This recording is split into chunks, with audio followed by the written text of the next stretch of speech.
Here's how you build and fit a stud wall. Measure up the area where you want to create a stud work frame. I'm using 3x2 sawn timber. Cut these down to size using a chop saw.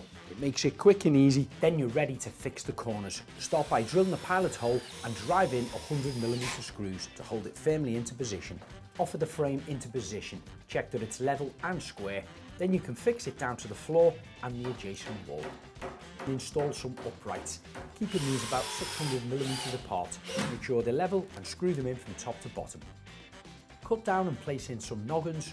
Screw these in either side of the upright to stabilise the stud wall. Then you can continue with another row of noggins towards the top and the bottom to help secure the wall. Now I was governed by the length of my timbers being 2.4 metres in length, so I'm going to have to build a second frame in the same method, fixing all 4 sides in securely. For more 60-second tips, subscribe to our YouTube channel, Mr and Mrs DIY.